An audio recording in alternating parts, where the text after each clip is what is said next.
এই একটা ঘটনা, আমার মেয়ে মারা গেছে। আপনারাও সারাদিন মিডিয়াতে নিউজ নিয়ে আছেন, সর্বোচ্চ 7 দিন। আর একটা আল্লাহ না করুক বড় কোনো ঘটনা, আপনারা হাজার হাজার মিডিয়া সেখানে দৌড়াবেন, আমার রামেশা হারিয়ে যাবে, আমার রামেশা হারিয়ে যাবে। তার 15 দিন পরে বা 1 মাস পরে বা 5 মাস পরে আইনের ফাঁক ফোকর দিয়ে কোনো না কোনোভাবে উনি জামিনে বের হয়ে আসবেন। এইটাই তো আমাদের সমাজের চরিত্র।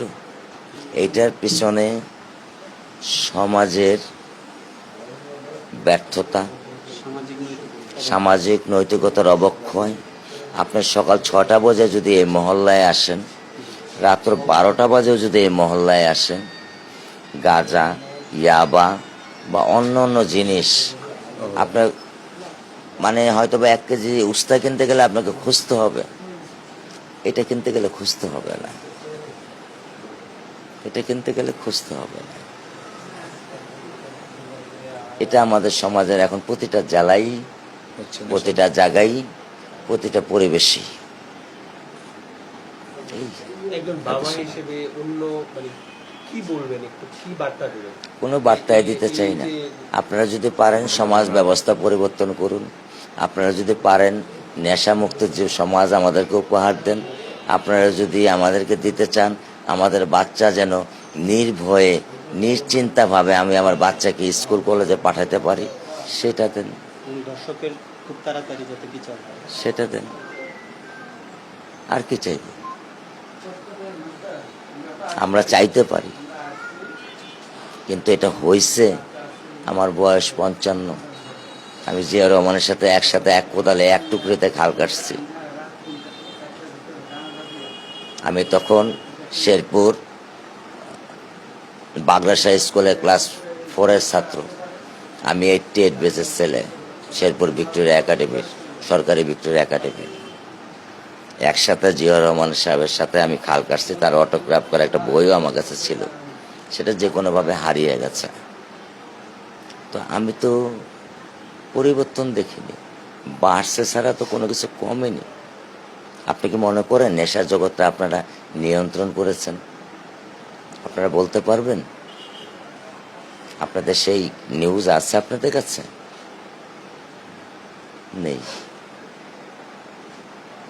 সেই নিউজ আপনাদের কাছে নেই। এখন আপনাদের ব্যাপার, সরকারের ব্যাপার। এই একটা ঘটনা, আমার মেয়ে মারা গেছে। আপনারাও সারাদিন মিডিয়াতে নিউজ নিয়ে আছেন, সর্বোচ্চ 7 দিন। আর একটা আল্লাহ না করুক বড় কোনো ঘটনা, আপনারা হাজার হাজার মিডিয়া সেখানে দৌড়াবেন, আমার রামেশা হারিয়ে যাবে, আমার রামেশা হারিয়ে যাবে। তার 15 দিন পরে বা 1 মাস পরে বা 5 মাস পরে আইনের ফাঁক ফোকর দিয়ে কোনো না কোনোভাবে উনি জামিনে বের হয়ে আসবেন। এইটাই তো আমাদের সমাজের চরিত্র। আমি আমার মেয়ের কথা বলছি না, আমি আমার সমাজ ব্যবস্থাটাকে দাঁড়া করাবার চেষ্টা করছি। আমি যদি ভুল বলে থাকি আমাকে ক্ষমা করে দেবেন। আমি কিছুই চাই না, আমি সমাজ পরিবর্তন চাই। আইন কত কোটি করবেন, কত কোটি আইন করবেন, কত বড় আইনের বই বানাবেন, যদি আইনের প্রয়োগ না করতে পারেন কত কোটি আইন করবেন। আমি এই 1 বছর আগে সিঙ্গাপুর গেছি।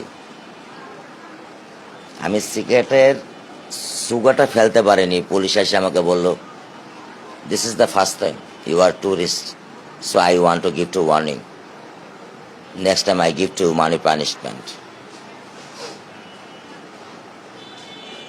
আছে, আছে ব্যবস্থা।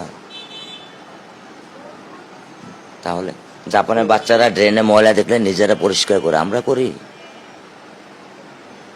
আমাদের সেই শিক্ষা, সেই সমাজ ব্যবস্থা, সেই নৈতিকতা, আমাদের নিজের ভিতর থেকে দেশকে ভালোবাসা। জাপানে, সিঙ্গাপুরে নাহলে 50 জন আমাকে প্রশ্ন করছে, আমার দেশটা কেমন, আমার দেশটা তোর কাছে কেমন লেগেছে? আমরা কোনোদিন আমার দেশকে নিয়ে ভাবি? তাহলে এই প্রত্যেকটা রাস্তার নিচে আপনার মতো মানুষ 20টা পার করে দেওয়া যাবে এরকম ড্রেন আছে। যা দেখেন, ড্রেনের নিচে খাট পাবেন, তোষক পাবেন, টিভি পাবেন, আলমারি পাবেন, শোকেস পাবেন। আপনি যদি পরিষ্কার না করেন তাহলে সে পানিটা যাবে কিভাবে? কিভাবে যাবে? আপনি তৈরি করলেন, কিন্তু সেটা রক্ষণাবেক্ষণের দায়িত্ব আপনার না আরেকজনের।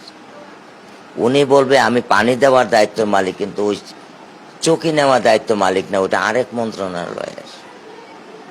এই করতে করতেই আপনারা এই রোডে এত সুন্দর টাইলস লাগাইছেন, কয়বার ভাঙলেন 6 মাসে?